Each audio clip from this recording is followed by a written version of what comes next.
the previous videos, we saw how to account for entropy entering and leaving control volumes and how to account for entropy changes when there is a steady flow device. So we are going to use some of those concepts and look at what is the work done in a turbine, in a pump, or a compressor.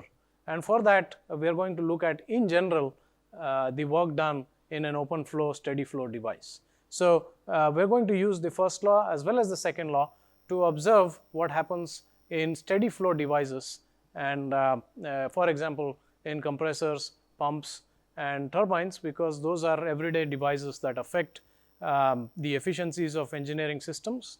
And so it's important to know how to work with these devices. So let's start. So let's assume that we have a steady flow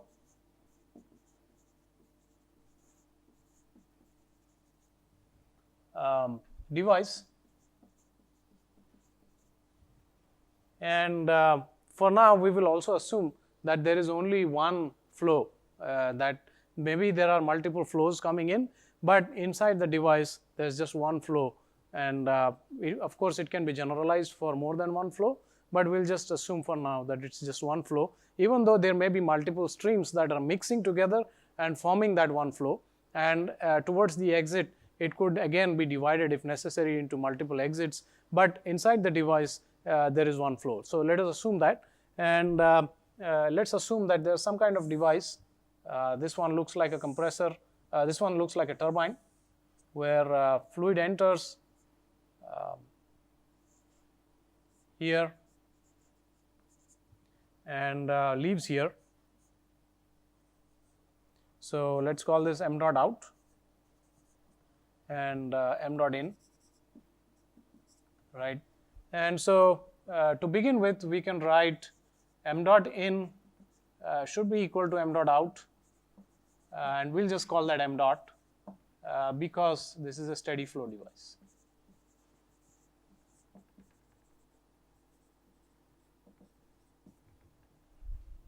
Right? And now what we are going to look at is if this is the fluid flowing through the device, what is the work that it does on a shaft that we are trying to get work out of it, right? So we are trying to get work out of this expansion process that is happening with the vapor or gas here, and we were trying to find out or quantify what that work can be, right? And so let's consider a differential control volume inside this turbine, right? So for this differential control volume, we can write the first law, which is basically conserving energy. So I can write that delta Q minus delta W, the rates. So this is in units of watt, and this is also a unit of watt, should be equal to the m dot times the dH, dH being the differential change in entropy.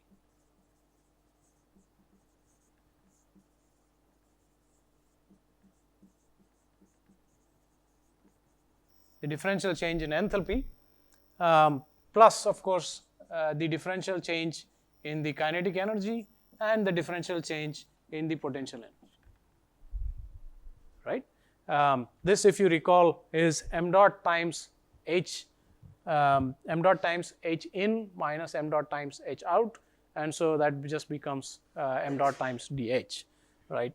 I'm sorry, it's the other way around. So m dot times h out minus m dot times h in, and that just is m dot times dH, because that's the change in enthalpy of the fluid across this differential control volume, and that is what is dH. So it's the H at the exit of this control volume minus the H at the entrance of this control volume, and that is the difference is dH. And this is the rate of heat addition to this differential control volume. This is the rate of work done by this differential control volume. This is the change in kinetic energy across the control volume, change in energy, potential energy of the fluid across the control volume. So we should be absolutely clear what these terms represent and what they are, right? And so we can write this as delta Q dot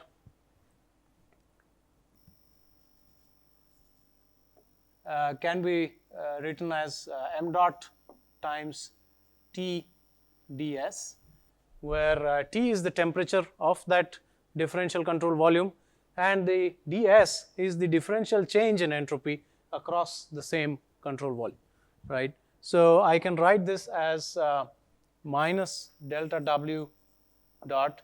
If this is, of course, I can write this only if it is reversible, right? If it's not reversible, then delta Q dot will not be equal to m dot times TdS. It will be something else. But if it is reversible, then I can write this. So I'm going to write reversible here, right? And so I can write delta Q dot reversible minus delta W dot reversible is m dot times dH plus dKe plus dPe, and I can bring this over here and write m dot times TdS minus delta W reversible is m dot dH plus I have to do it again. This m dot is multiplied to the entire thing. Okay, so I will have to make a correction here. This m dot is multiplied throughout, because remember that this is joules, and this is joule per kg, and this is also joule per kg, and this is also joule per kg. So I will have to multiply with kg per second in order to be having consistent units of watt. So this term m dot times dH has units of watt, m dot times the change in kinetic energy has unit of watt, and similarly m dot times the change in potential energy also has unit of watt. And so I will have to correct this to have like this, and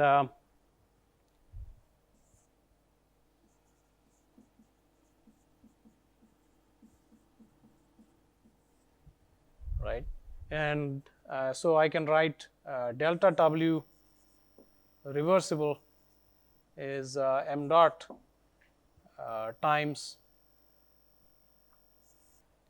dH minus TdS plus dKe plus dPe, right?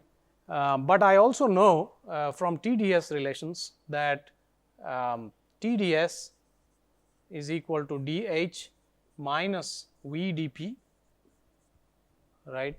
And so I can take this here, and I see that there's a dH term here and a dH term here, which can get cancelled out, and I have a negative VdP here, and there's a negative sign in front of the TdS.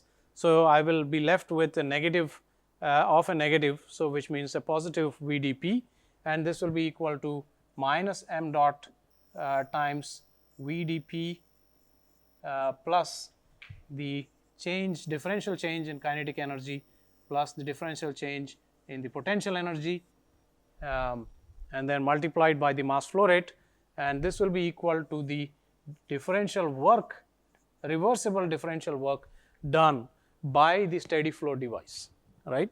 And remember that this is only valid for two conditions. One is that the device is at steady state, that is, it's a steady flow device, and two, that it is operating in a reversible manner. And if it is not, then I cannot write this equation, and I cannot substitute delta Q with delta Q dot reversible, and in which case I will have different results. So this is only for the reversible, the differential rate of reversible work done, and not its general expression, right? So now I can integrate this. So we can go back, look at what we did. We did this for a differential control volume, but then I can integrate from the inlet to the exit, or I can integrate from the entrance to the exit, and I can obtain the total work done by the bigger control volume. That is not the differential control volume, but the bigger control volume, that is the entire turbine, right? So I can integrate that and write delta W dot reversible is equal to minus m dot times integral VdP plus delta Ke plus delta Pe. This being changes in Ke and Pe across the entire device, right? So that's why we write delta instead of D, right? And here I have integrated from the inlet to the exit, or if I call inlet as state 1 and exit as state 2, I can write this as state 1 to state 2, right? And so this is the reversible work done, and we have a negative sign, and the negative sign shows that if the pressure increases, which means dP is positive, let's for a second assume that the changes in kinetic and potential energies are not significant. If that is the case, then if dP is positive, then this whole term is negative, and that shows that I've got to do work to increase the pressure of a fluid, which is the case with pumps and compressors, right? Whereas on the other hand, if there's a decrease in pressure, examples being turbines, right, then dP is negative, and this makes this term positive, and that makes this term positive, which means that I can obtain work if I am decreasing the pressure of a fluid in a turbine, right? So, so let's write that down. So if delta Ke and delta Pe are small compared to integral VdP, right? That is the absolute value of the integral VdP. Then I can write W dot reversible is minus m dot times integral VdP, right? And so this negative sign is to show that if I have to increase the pressure, I've got to do work on the system, and if there's a decrease in pressure, then I will obtain work from the system. And so, for example, for a compressor,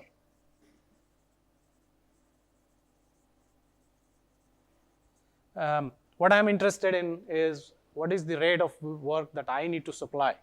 And if it's a reversible compressor, which is impossible to obtain, but theoretically we can derive, is equal to, so the work that I need to put in, I'm going to write W dot reversible in is equal to m dot times integral VdP, right?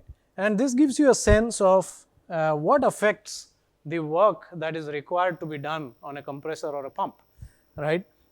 If you have a given mass flow rate, of course, it depends on what's the rate at which you want to compress, what is the rate of mass flowing through the device, of course, and the higher the mass flow rate, the higher is the rate at which you need to do work. That's kind of obvious.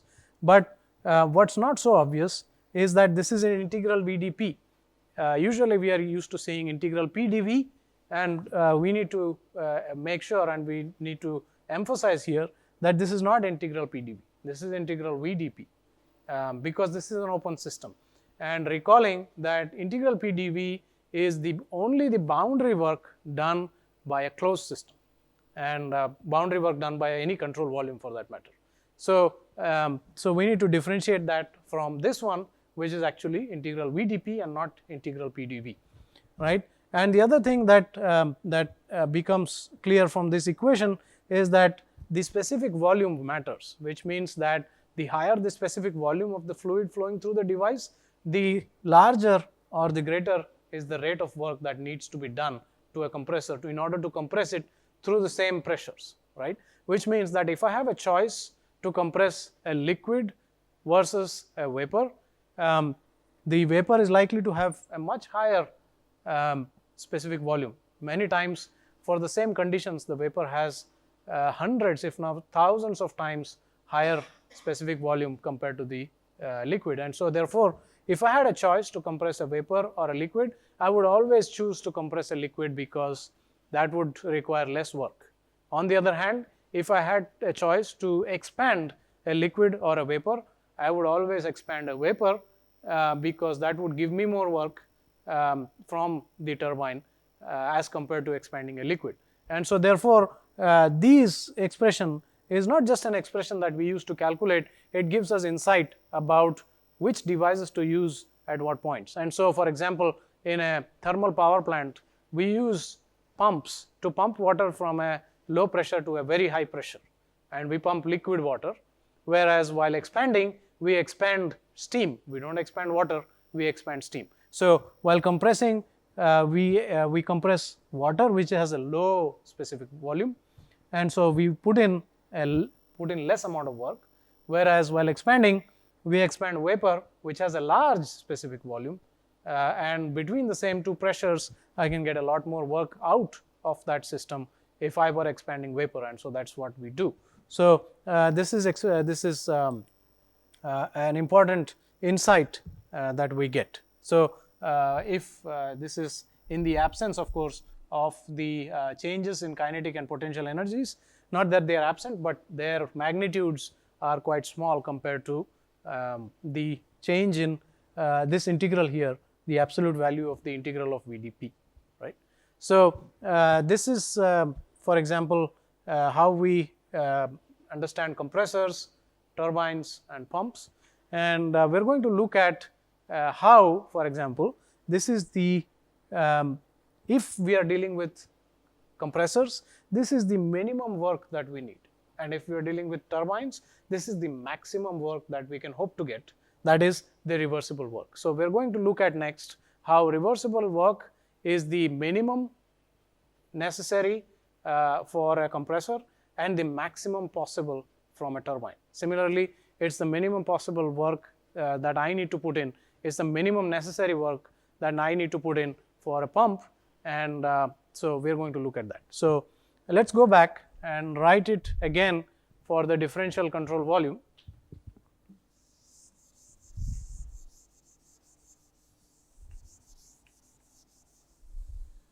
Right here, I'm going to differentiate between what happens in real devices called actual. So actual minus delta W dot actual will be m dot dH plus dKe plus dPe, right?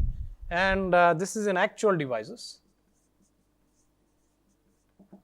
In a hypothetical reversible device, we will have delta Q dot reversible minus delta W dot reversible will be equal to m dot times dH plus dKe plus dPe, right? So notice that the right hand side is the same because it's the change in state, and as long as we're talking about the same change in state, then the two right hand sides have to be equal, which means the two left hand sides got to be equal as well. So if this is the case, then I can write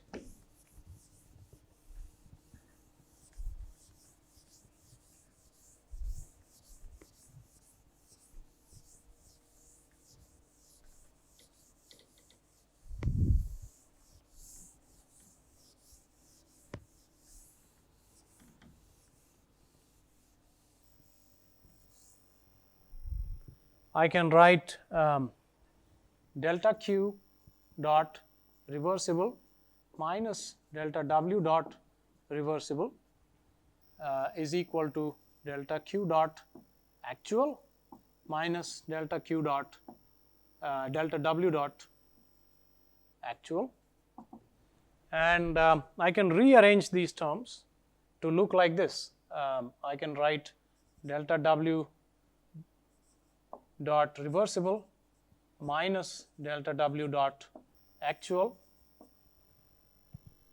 will be equal to delta Q dot reversible minus delta Q dot actual,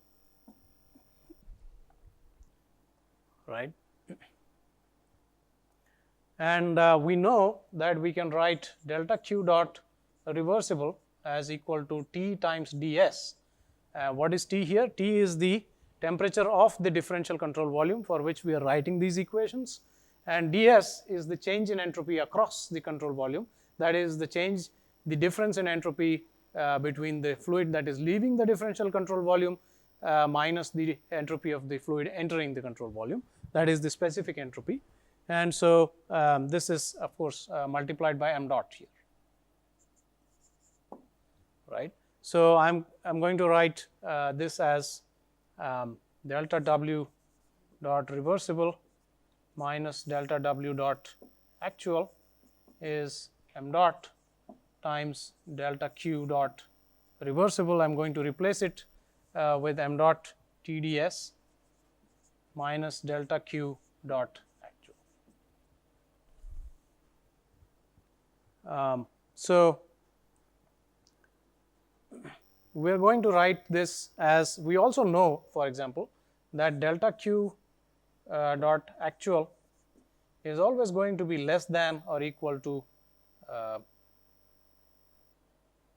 just one second here. Yeah. So we know that ds is greater than or equal to delta Q over T, right? So we can write this as TdS, because T is positive, is greater than or equal to delta Q, which is actual here, right? And so I can write this as m dot times this here is greater than or equal to 0. Why? Because this is here TdS and this is delta Q actual. Hold on, I need to back up a little bit. So this is unfortunately not very clean.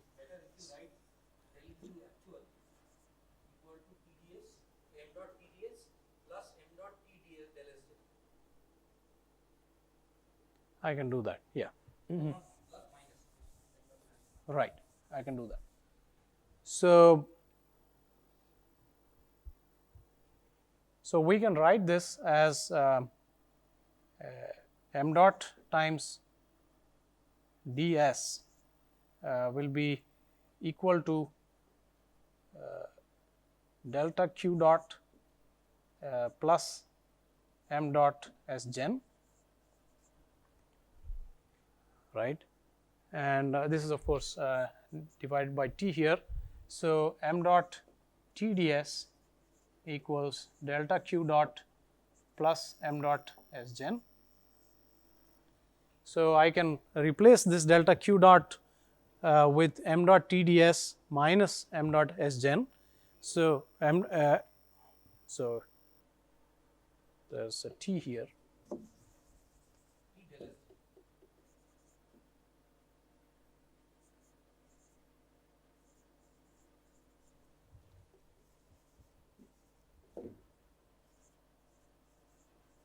Okay, so coming from here again, okay. So I can write m dot times the change in specific entropy, the differential change in specific entropy, as delta Q dot by T plus the m dot times the change in differential entropy, that is the entropy generated within the control volume, right? And multiplying by T, I can write this as m dot T ds equals delta Q dot plus m dot T delta S gen, right? And so from here I can take this expression and plug it into this one here, and I can write this as delta W dot reversible minus delta W dot actual will be equal to m dot TdS minus m dot TdS minus plus minus m dot del Sj.